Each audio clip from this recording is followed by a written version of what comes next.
Hey guys, StarCraft here. I know I said I was going to do the Teen Titans game graphic novel, but that one's going to take me so long to get through. So I figured I'm going to re-record the intro to this anyway, because I mentioned it in that video. But instead, I'm going to start off with an example of a book that it's where I really like the writing in it, but the artwork just does not do it for me, and I had to persevere not only through getting the issues but the trade as well when it came out. And that is going to be a little bit of a startle, so something I'm going to be doing while I'm working on the video, and that's the Raven miniseries by Marv Wolfman and Damion Scott, and that was pre-New 52 after Infinite Crisis. I'm probably going to know a little bit about what happened in Infinite Crisis leading into it, just a little bit of a thing. And yeah, seriously, this Damion Scott's usually a very good artist, but I think he half-assed it in this one because it's just weird. Now, this is Marv Wolfman and he gets wordy, so hopefully if I do the recording, I'll be doing that after the video here, that I'm going to just more breeze through it, because really, if I went over every little detail, the way the artwork is, I'd be all over the place. So yep, let's just dive right in. Now we open up first with this cover, which actually doesn't look too bad. Actually, Raven looks interesting in the middle, wearing her post-Infinite Crisis outfit.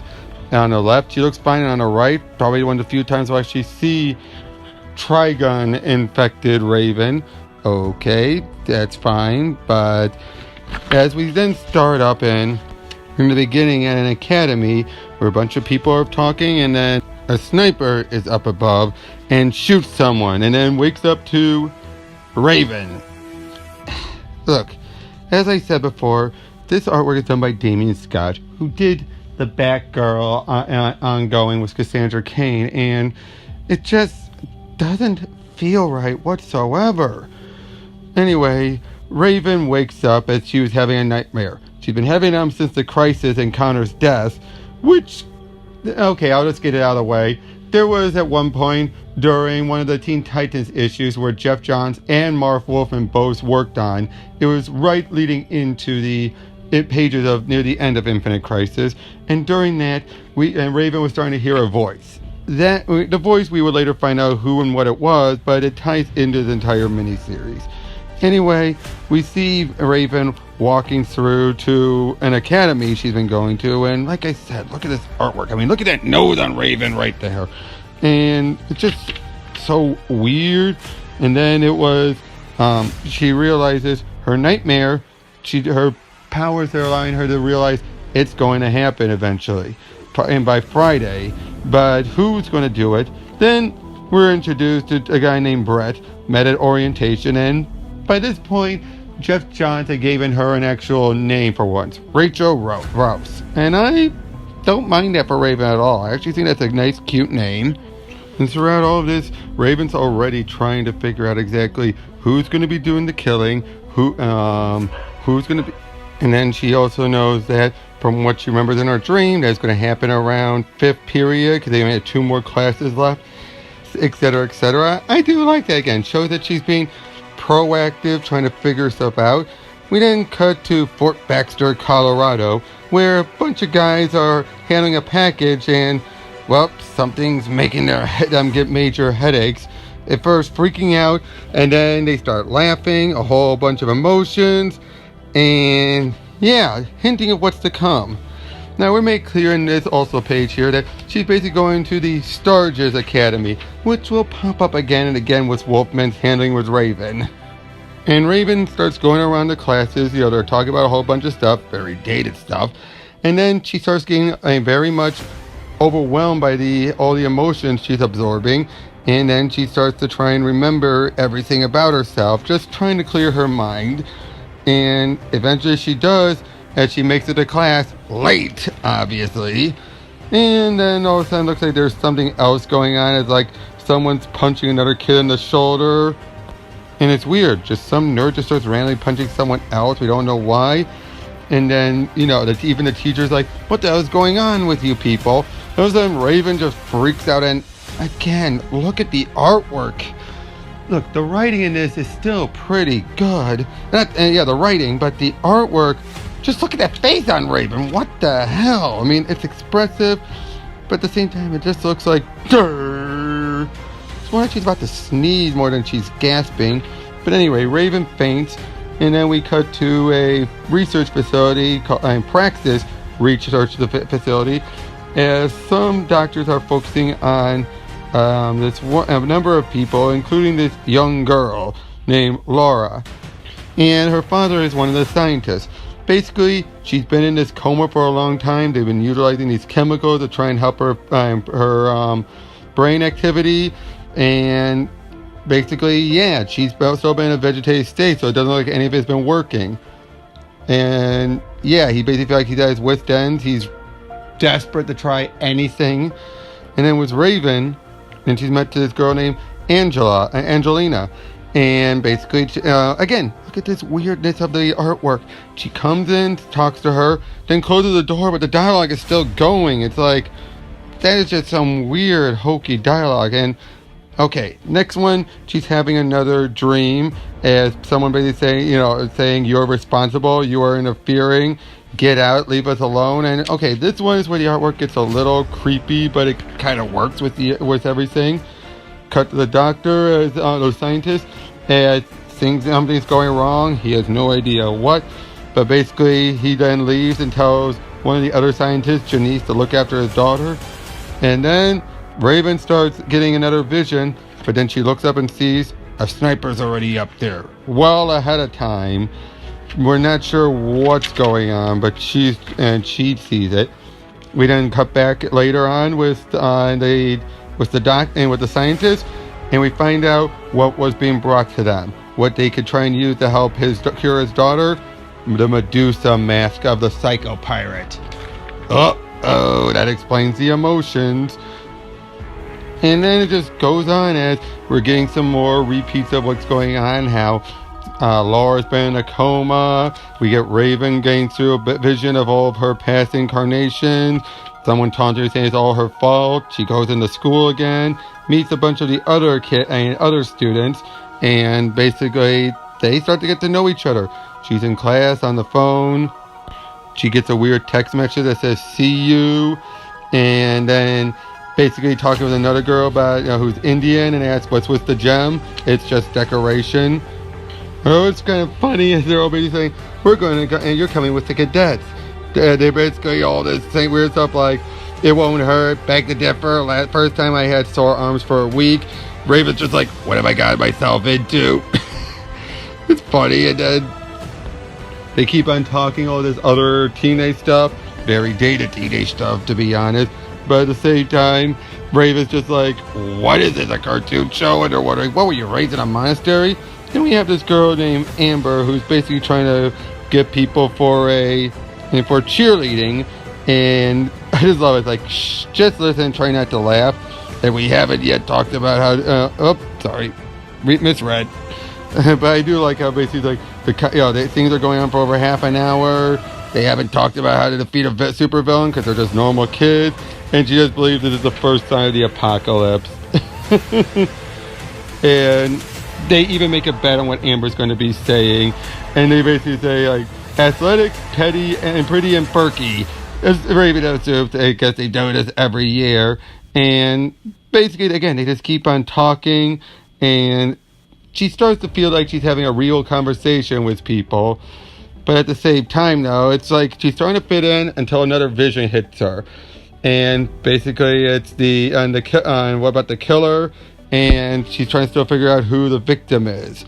And again, things just continue on as the scientists are starting to fiddle around with the Medusa mask, which soon causes Raven to start sensing it. Again, she's an empath, so of course she's absorbing all these emotions, and it starts to overwhelm her as she convulses. Soon other people start to get a headache as well because of her. And apparently the school knows about a lot of this stuff, and that they basically are saying we should call the police, but if they do, they'll find out about the funding.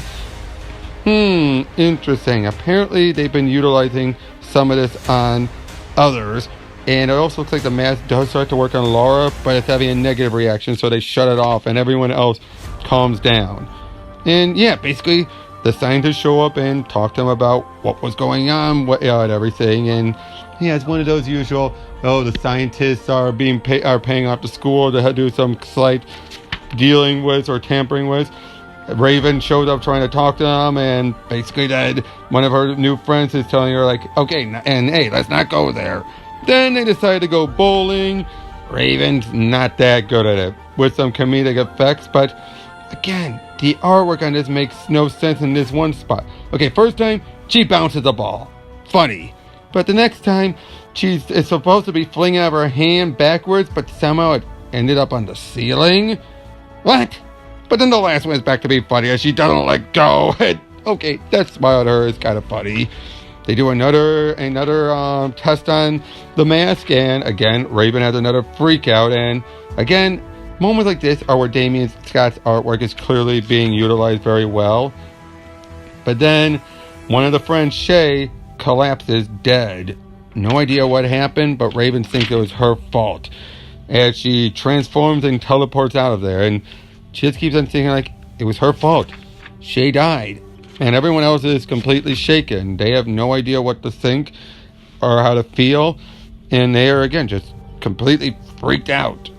And then it seems like it turns out the mask is starting to affect everyone else except for Laura's dad. And even Janice, the scientist from earlier, is trying to stop him. And what happens? He either kills her or knocks her out or just hits her against a table and her glasses shatter, as he's now just focusing on Laura. As Raven is continuing on trying to figure out what's going to be the victim, who's going to what's going to be taking care of everything. And she meets that boy again from the first issue. He's all shaken up and not sure what to do. Even talks about how stuff with Shay had gone, how for a brief moment she felt like and she was thinking like it was somehow he felt good and it tore him up. Raven uses her powers to kind of calm him down, make him feel better, which helps out quite a bit. Then all of a sudden, she's trying to again figure out who the assassin is, and she sees a shadowy figure. The shadowy figure attacks her, knowing that she's a daughter of Trigon. And then she gets a flashback to the past, and she's trying to figure out what's going on here.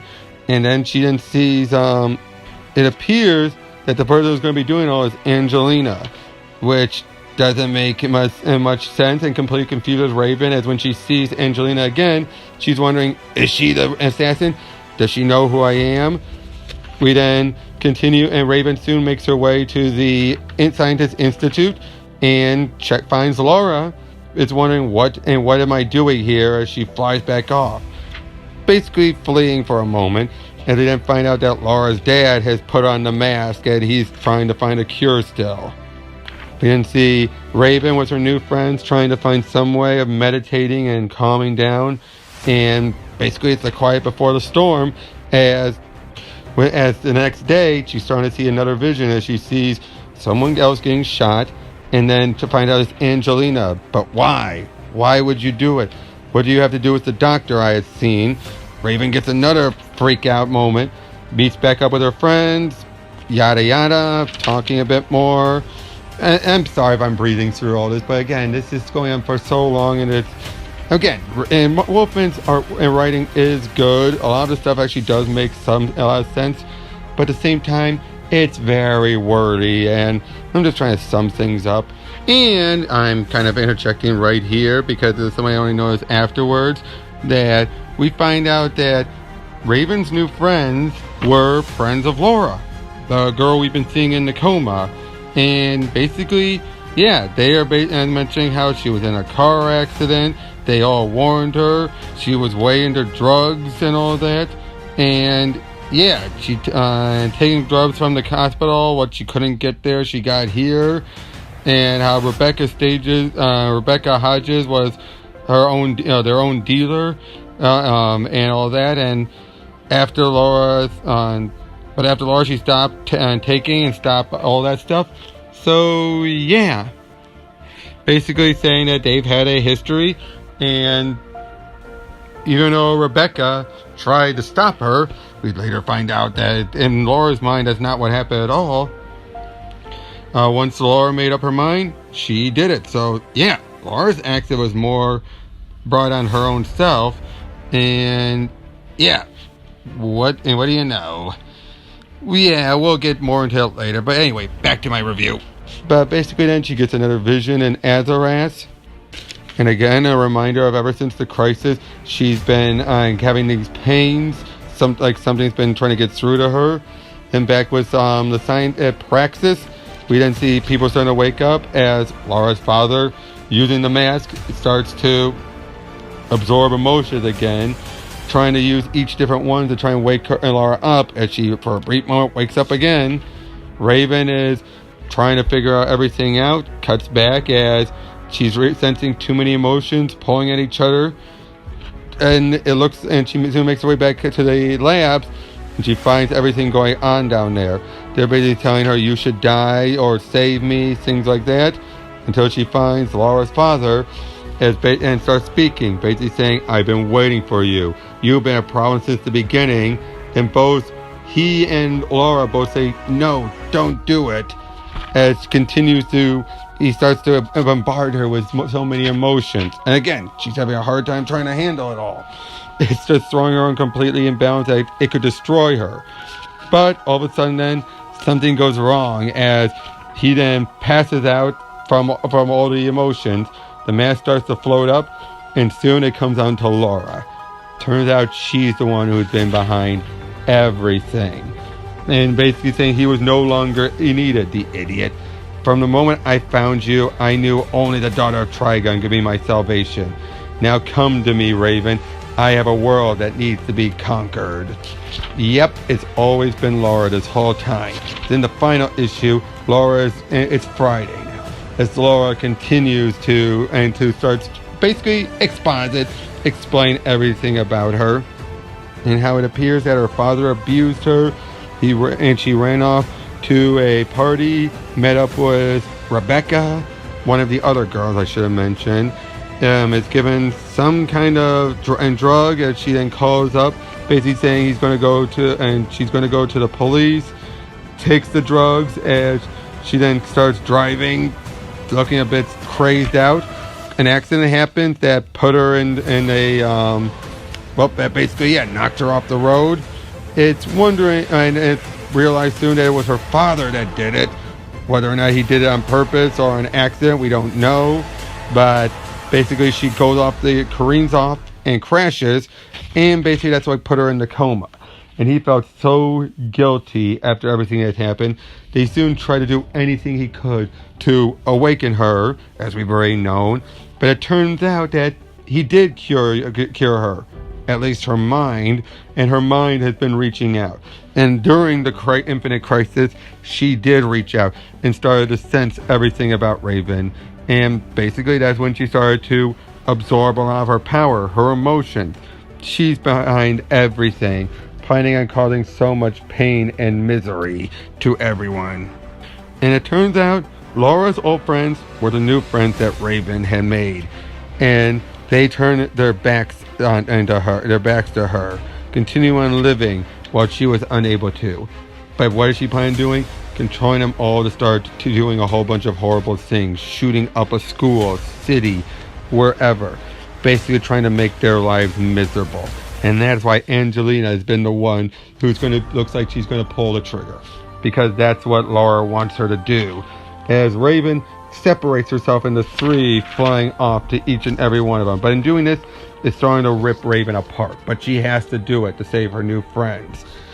And in doing so, she stops them all, heading right back before she's defeated, and soon regains control, grabbing onto Laura and taking her back to Azaras, where the priest can be able to try and heal her.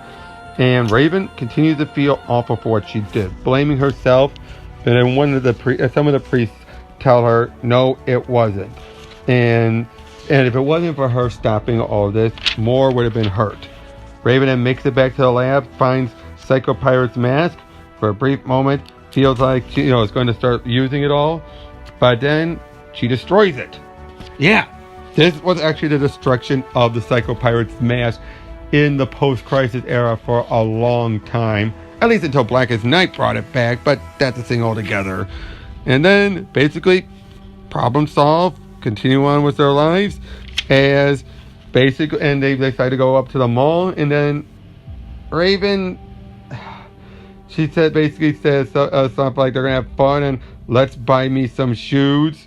Just look at that face on her. And basically it ends like that for her. She's going out to have some fun. Mystery solved. Back at the lab, we then see that they're studying over some of the research data for the Medusa mask, and it turns out, while it hasn't made a new one, it has simulated its effects, causing everyone to crack up and just start laughing again. Yeah, that's never resolved. So yeah, this miniseries overall, I mean, it's a very wordy mess, and I know I said it's very good, and it really is. But at the same time, though, if I went over every little detail, we'd be here forever, and I'm already trying to avoid doing very long reviews. The Teen Titans Game one is going to be like a marathon, I assure you.